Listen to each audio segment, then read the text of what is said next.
Bryce Young has turned his career around the last couple of weeks, and the only person who deserves credit for Bryce Young's turnaround is Bryce Young.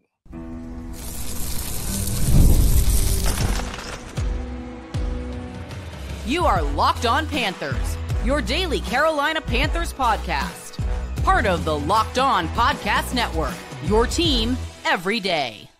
Welcome into another edition of the Locked On Panthers podcast, a part of the Locked On Podcast Network. I'm your host, as always, Julian Council, talking Carolina Panthers with you every Monday, Tuesday, Wednesday, Thursday, and Friday. Your team every day. That's our motto here on the Locked On Podcast Network. Thanks for watching the show here on YouTube and listening wherever you listen to your favorite podcast. Be sure to follow me, Julian Council, on Twitter at Julian Council, where on Wednesdays throughout the entirety of the regular season, I'm right here on the show answering your weekly Wednesday mailbag questions. All you got to do is either at me or DM me over on Twitter at Julian Council to get your questions in for this week's edition of the weekly Wednesday mailbag right here on Locked On Panthers. Today's episode of Locked On Panthers is brought to you by FanDuel. You can start the season with a big return on FanDuel. New customers can place a $5 bet, and you'll get started with $150 in bonus bets if you win your first $5 bet. Visit FanDuel.com to get started today. And on today's show, let's talk about Bryce Young and the turnaround that we have seen from him over the last 3 weeks of the season as the Panthers get the win at home a couple weeks ago against the Saints, get the win in overtime in Munich against the Giants, and then let the Chiefs off the hook. Kansas City's been getting away with it all year long. They got away with it again on Sunday at Bank of America Stadium as Bryce Young played, in my mind, the best game he has played as a Carolina Panther. When you consider the opponent being Kansas City, the two-time defending Super Bowl champions, that defense led by Steve Spagnuolo, who oftentimes exposes quarterbacks for not being able to play at this level. That did not happen yesterday with Bryce. They took away the run, and Bryce Young went out there and he moved the ball up and down the field all afternoon long, keeping Carolina in that game, having him positioned to tie the game with 1:46 left. And,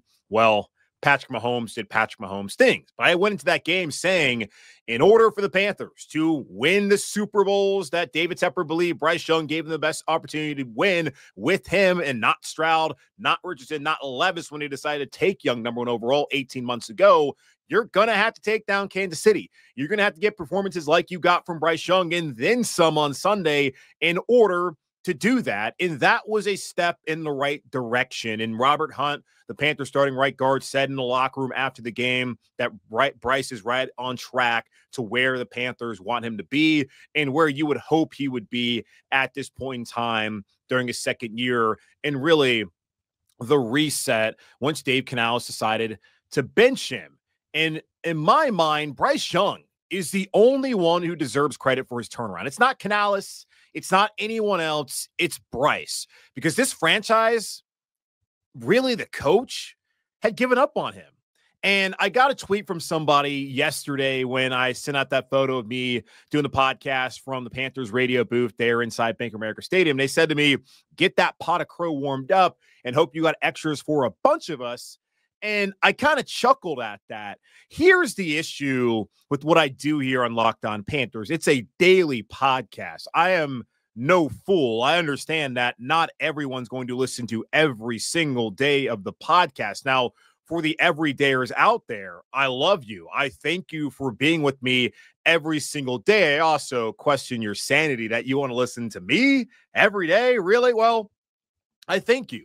But when you don't listen every day, you miss a lot of the context of things that I talk about at different points in times. If you miss Monday's episode, you might not understand what I'm saying on Thursday, even though I try to harken back on all these shows to this is what I said earlier in the week. We talked about this a couple weeks ago, telling you if you didn't hear it, go back and listen. And it feels like a lot of you need to go back and listen to what I said from the beginning when having this conversation about Bryce Young. After 1 week, pitchforks and torches were out wanting to bench this man because of a poor performance in New Orleans. And I get it. Didn't play well. I didn't defend the way he played. I said that was horrible. He's the reason they struggled offensively. Also, defensively, they didn't get a single stop. But offensively, the problem that day was Bryce Young. Week 2, also, he was terrible against LA.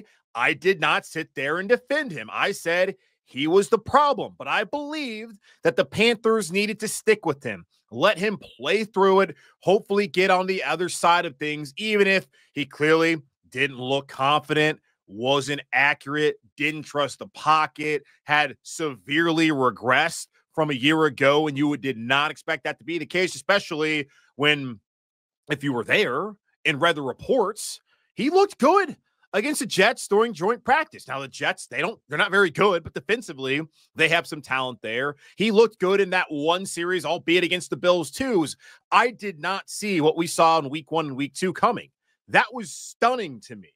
That's why I was like, okay, maybe he can figure it out. Maybe he just needs a deep breath and he can come back week 3 against the Raiders and figure it out. But instead, Dave Canales decided, no, enough is enough.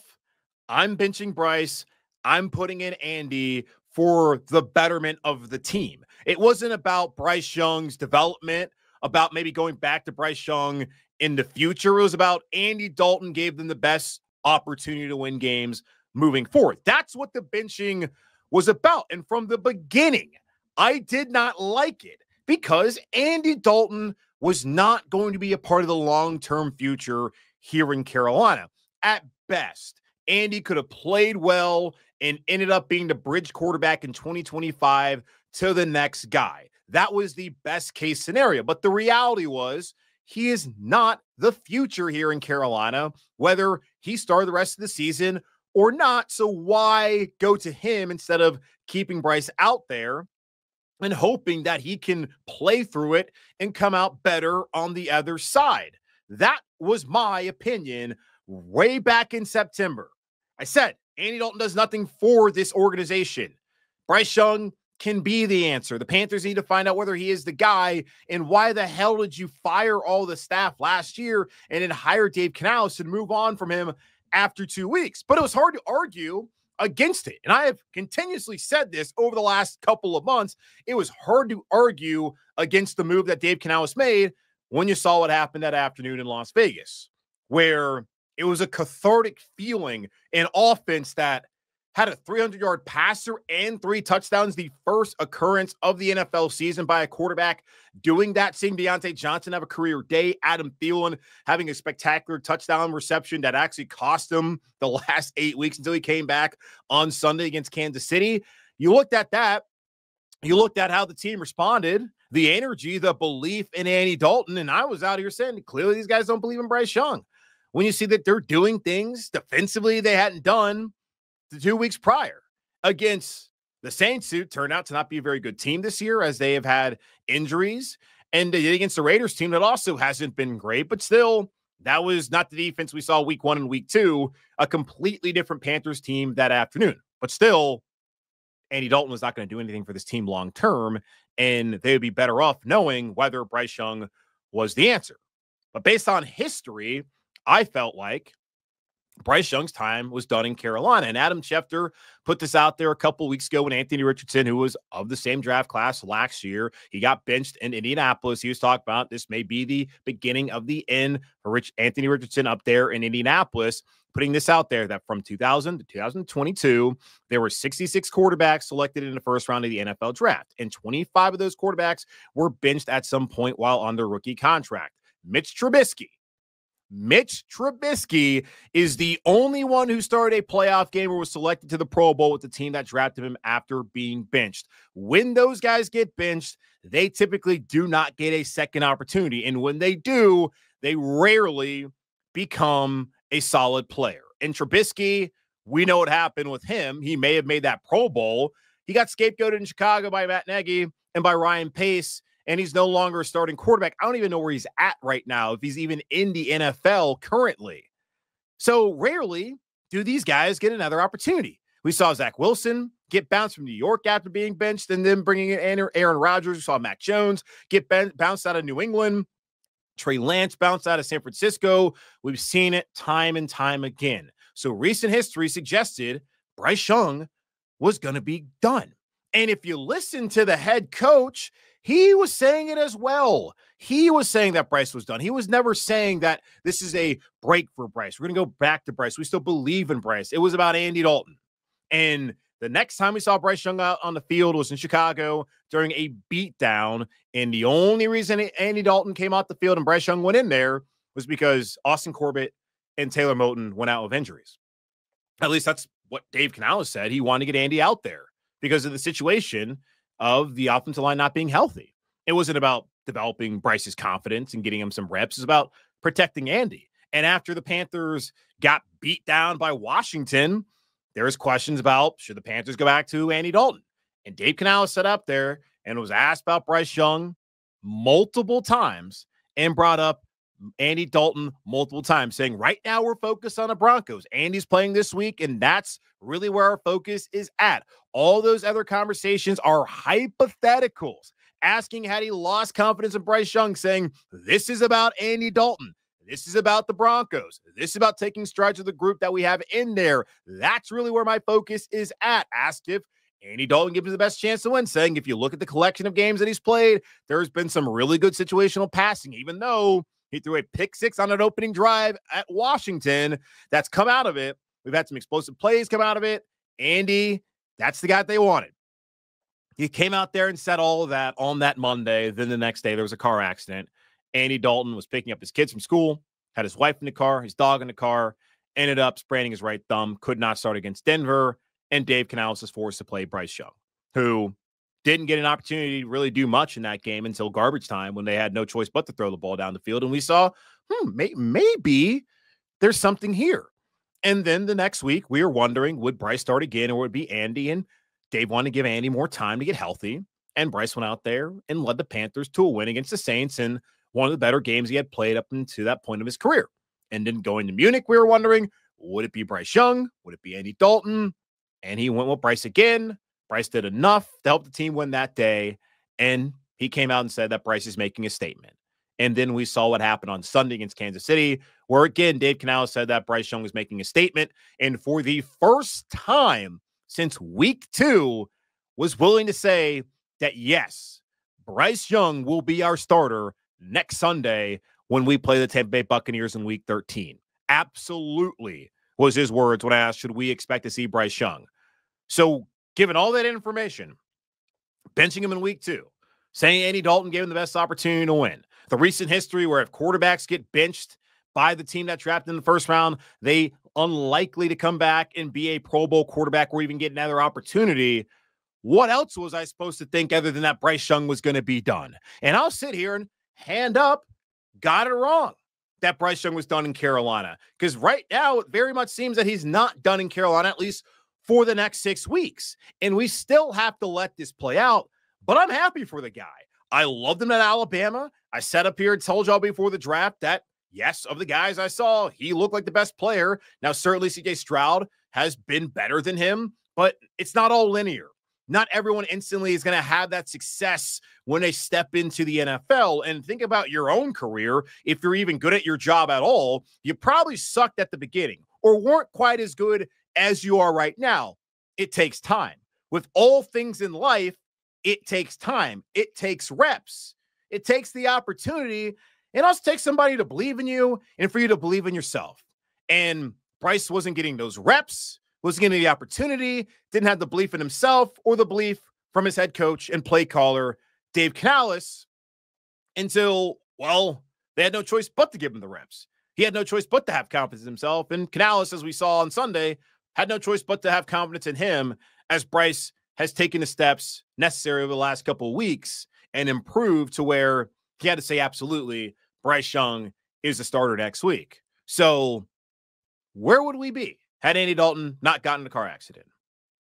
Hard to say we'd be right here, which is why all the credit goes to Bryce Young and not a single other individual in that building, because he's the one who had to sit there, had to take the benching, constantly listen to his head coach, never say a positive thing about him when given so many opportunities.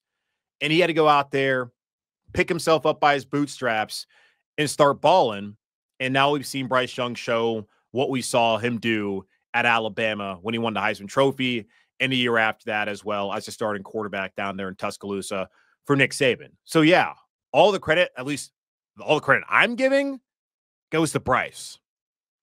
And if you've been paying attention, you knew I didn't really want him to be benched in the first place.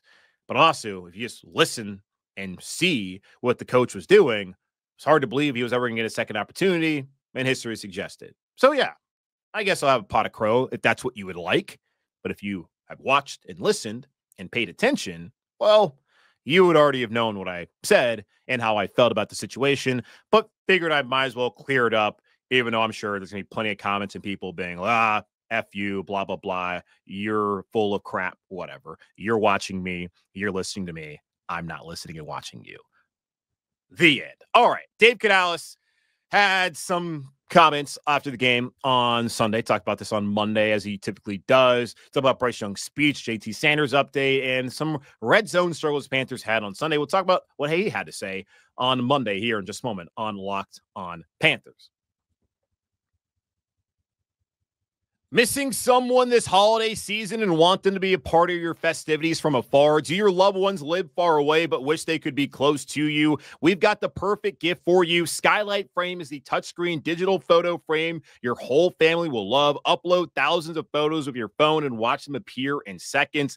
It's so easy to use. Setup takes less than 60 seconds. Invite friends and family to easily share photos via the free Skylight mobile app or by email. It only takes a tap on your phone to send new photos to a frame across the country. It's the fastest, easiest way to keep loved ones in the loop. They'll feel so much more connected to you.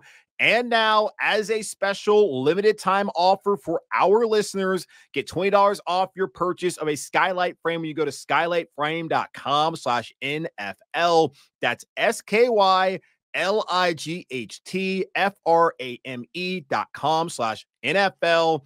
Get $20 off your purchase now at skylightframe.com/NFL. Get ready to tackle the NFL action with FanDuel, America's #1 sportsbook, because right now new customers can bet $5 and get $150 in bonus bets if you win. The FanDuel Sportsbook app gives you everything you need to place live bets on the NFL all in one place. So when you get a hunch in the middle of the game, you can check out the latest stats, view live play-by-play, and so much more on the same page where you place your bets. And looking at FanDuel heading into Sunday at home against Tampa, 4:05 Eastern time game. Going to get in a round of golf, thankfully, because it's a late game. The Panthers are right now 6.5-point home underdogs, just underdogs every single week, but a lose is not double digits this week. Plus 220 money line. The over-under is set at 46.5 against the Bucs as Dave Canales faces off against his former team and Baker Mayfield, the former Carolina Panthers quarterback. Just visit FanDuel.com to join today. You'll get started with $150 in bonus bets if you win your first $5 bet. That's FanDuel.com. Never waste a hunch and make every moment more. FanDuel, an official sportsbook partner of the NFL. And to be clear, look, I thought Bryce Young was done. And Bryce Young is still starting. He's getting an opportunity to show that he's the guy. I didn't think that was going to happen. Hand up, got it wrong. Had someone come out to me on Twitter and say, maybe don't speak in absolutes. And I try not to, even though there are times where I do. And it was like the Cam Newton thing. It's like, all right, guys, let's move on. We don't need to be obsessed with Cam Newton coming back in 2021. Then the very next day, Cam Newton comes back and people are like, tomatoes, boo, you, Julian, look, he's back. And well, it was a fun 10 days. Like, did it benefit any of us other than like having fun against Arizona that one time? And then the Washington game where they still didn't win, like it ended up not really working out, which kind of goes back to what I was saying. Maybe we should move on from Cam Newton. Either way, I'm willing to accept that, yes, I thought Bryce was done. And Bryce, very much so, as we're seeing, is not done in Carolina. Got to let it play out. But I will admit, got that one wrong. I'm always willing to do that. But let's not be crazy and be so dense and understand that boy was sitting here saying, like, let him play. Makes way more sense than going to Andy Dalton. And looking at the history of things and what the coach is saying, like, it was hard not to believe that he wasn't done. But he's not. And I'm happy for him. And I hope he has success. And everyone should hope that as well, whether you believed in Bryce or didn't believe in Bryce. And I still had belief in him. It just was not going to be in Carolina because I just didn't see him get another opportunity. Now, well, we'll see what happens. Okay, let's go to what Dave Canales had to say on Monday, had an opening statement just talking about the Panthers and where they are at after that loss against KC, where they still are 3-8. They still are not a great team. They're dead last in the NFL when it comes to point differential, but they're improving, as we have seen over the last 3 weeks. And really, this November has been one of the better months that the Panthers have had in some time. I guess 2022 had a pretty good, solid December. But overall, it's been a really solid month for the team.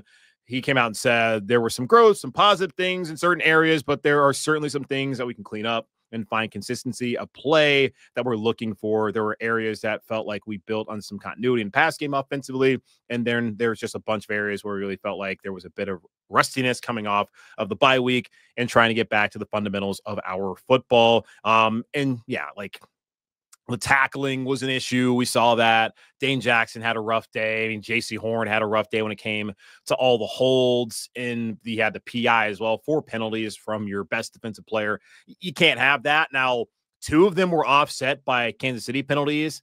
That helped, but then there would have been a penalty on Carolina that would back up the Chiefs, and maybe that changes whether they score on those drives or not. I think there was, twice on one drive, JC was penalized. So some of those things they had to clean up. And we know this is not a perfect team, and they still have a ways to go in order to consistently be where they want to be as far as that brand of football that Dave Canales always talks about, trying to find us, his words, not mine. Bryce Young, we found out, had a speech to the locker room after the game. Did not know that when he spoke to Dave Canales at the podium following the game, but then found out a little bit later on as the locker room was open.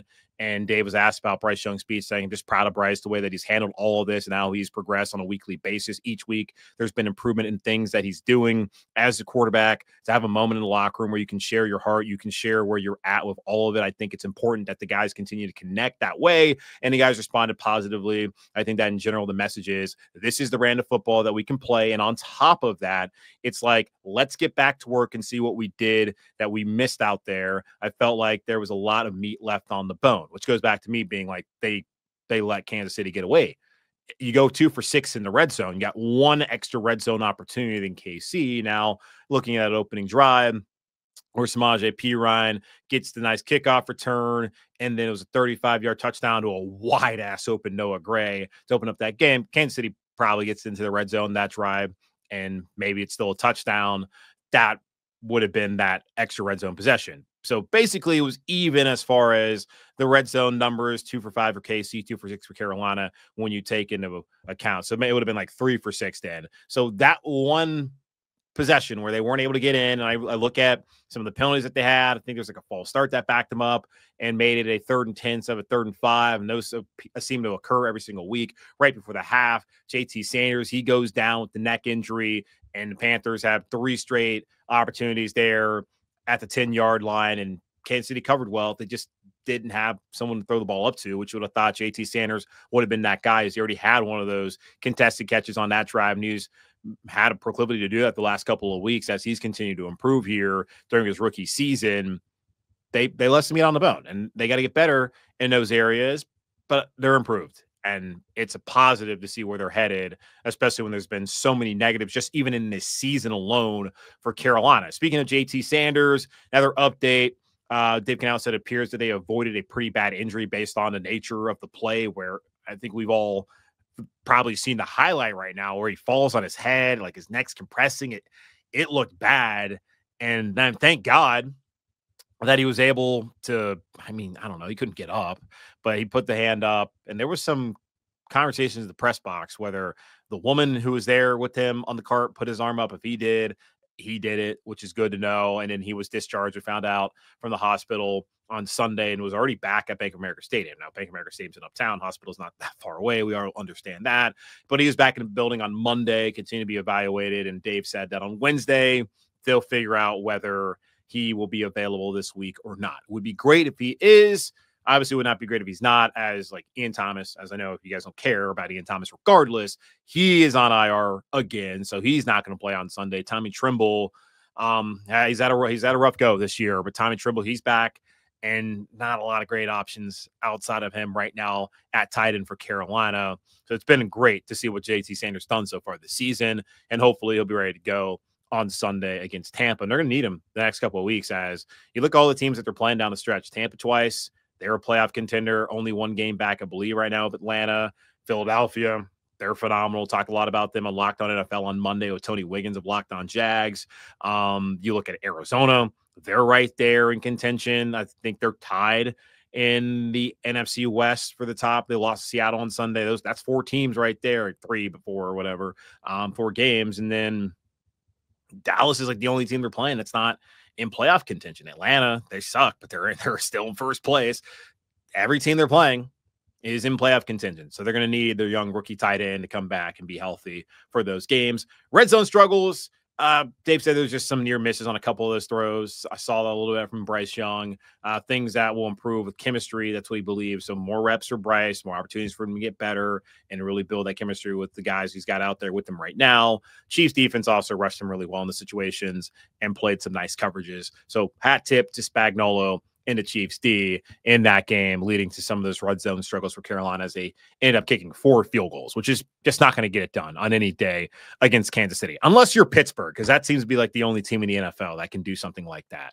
All right, so on Fridays throughout the season, do keys of victory, and on Tuesdays, we review those keys of victory following the Panthers game, whether they won or lost. So we'll talk about that here in just a moment on Locked On Panthers.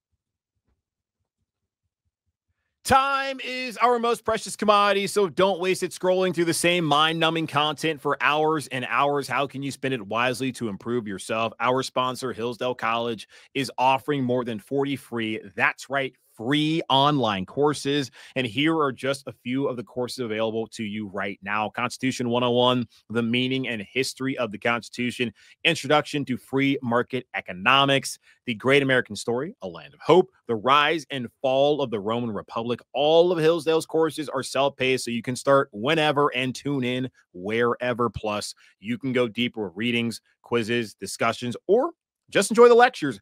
Go right now to hillsdale.edu/lockedon to enroll. There's no cost, and it's easy to get started. That's hillsdale.edu/lockedon to register. hillsdale.edu/lockedon.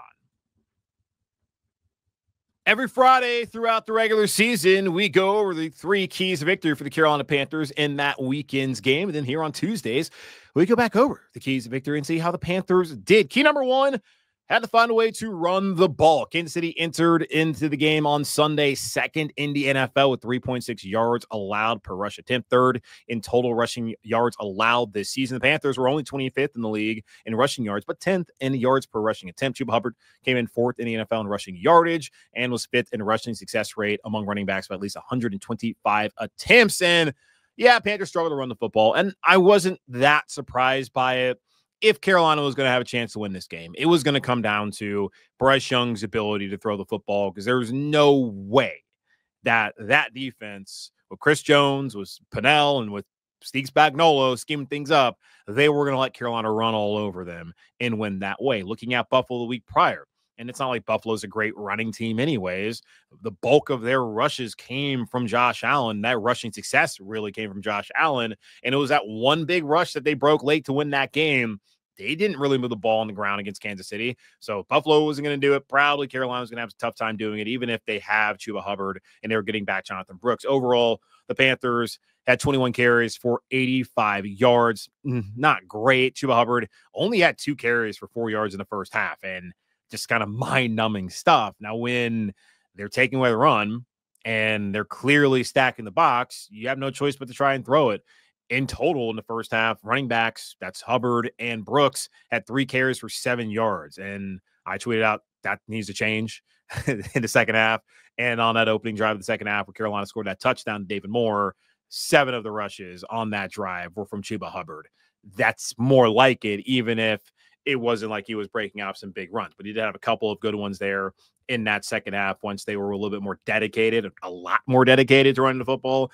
In the second half, overall, Chuba ended up with 16 carries for 58 yards and a touchdown. Jonathan Brooks only had 2 carries for 7 yards in his debut. So didn't really find a way to run it, but they kind of did when they needed to. They opened up that half. You look at the end of it, the last offensive possession, those 2 goal line runs, one in for a touchdown, one for a 2-point conversion, got it done, Chuba Hubbard. So decent job. Not the best, but decent. Number 2, had to cut it loose. Bryce Young entered the game ranked dead last in the NFL in adjusted yards gained per pass tip, according to Pro Football Reference, at 4.14. The next closest was Deshaun Watson at 5.12, nearly a full yard difference there. Now, after this game, Bryce Young's up to 4.86, which tells you Dave Canales let Bryce Young cut it loose. And he came out and said last week that a large part of the reason why they have not thrown the ball down the field is he's not giving Bryce Young that many opportunities, which again goes back to he didn't really believe in him and did not want to go back to Bryce Young like we talked about earlier in the show. And as I've mentioned to you multiple times over the last couple of weeks, if you've been listening at all, Buffalo last week had 4 receivers with 20-plus yard receptions. That was the first time the Chiefs had allowed that to happen all year long. The Panthers had 2 occurrences this season where they had 4 players with 20-plus yard receptions. That was in the Week 3 win against Las Vegas, and it was also in the loss against Chicago. And what do you know? They did it again on Sunday. 34 yards to Xavier Legette, 36 yards to Adam Thielen on a play. Great blocking by Legette on that play. 28 yards to JT Sanders, 21 yards to David Moore. And quite honestly, should have been another chunk play to Xavier Legette had he caught the ball there on that final possession that eventually led to a touchdown. David Moore stepped up in a big way. 6 receptions, 81 yards, and a touchdown out of Thielen in his return. 3 receptions for 57 yards. Xavier Legette, 4 receptions for 56 yards. Good receiver play from those guys on Sunday. And good job. Bravo, Dave Canales, for trusting your quarterback. And then after it saying, absolutely, he's our guy next week. Baby steps, Dave. We're making it happen. So finally, we cut the shenanigans. Ridiculous, man. Dalton is never going to be the future. What are we doing here? Number 3, force and take advantage of Patrick Mahomes' mistakes. Mahomes entered the game leading the NFL. He was tied with the NFL lead of 11 interceptions and had the 9th worst interception percentage in the league. The Panthers had 3 takeaways in their last outing against the Giants over there in Munich. Now, the difference between playing the Giants, playing Mahomes, is it was Mahomes instead of Daniel Jones. And they were not able to get any takeaways, which I was sitting there when they hadn't gotten a stop all day long until 7:01 left in the game there in the 4th quarter. They need a turnover. They got to get a takeaway here. They got to find a way to get out the field. And it felt like that was the only way it was going to happen is Mahomes going to make a mistake. He didn't make any mistakes. And the Panthers were not able to capitalize on the mistakes because he didn't make them. And they did have 5 sacks, though, which that came out of nowhere. Really did. DJ Wonnum has been really good since coming in as pass rusher. Clowney had his 2nd sack. I think he had 1.5 sacks on Sunday. So now he's up to 2.5 on the season. Still a ways from the double-digit sacks, and maybe you'll remember I said if he got to 10, I would wear a Clowney jersey on the show backwards with his nameplate right here on my chest for you all to see. Saving that money right now. I'm a man of my word. Let's see. So yeah, they got some pressure, just did not lead to turnovers. Typically, pressure leads to turnovers, and it did not on Sunday. So that was one area they were not able to make happen. So really, we look at it. It checked one of the 3 boxes, and that was almost enough for them to win that game on Sunday against Kansas City as the Panthers fall 30-27 against Kansas City on Sunday, and the Chiefs get away with it. And Bryce Young, credit to him, he's figured it out over the last couple of weeks, and he has earned another opportunity to be the starter on Sunday. And, well, that's the only decision that can be made at this point in time. That's going to wrap up this edition of the Locked On Panthers podcast, part of Locked On Podcast Network, hosted by yours truly, Julian Council. Again, y'all, subscribe or follow the show free on YouTube or wherever you listen to your favorite podcast. And be sure to follow me, Julian Council, on Twitter at, Julian Council, because on Wednesday, that's tomorrow, I'm going to be back answering your weekly Wednesday mailbag questions. All you got to do is either at me or DM me to get those questions into me, now, and then I'll answer them here on the show on Wednesday. But in the meantime, be safe, be happy, be whole as always and forever. Keep pounding, and I'll talk to y'all on Wednesday.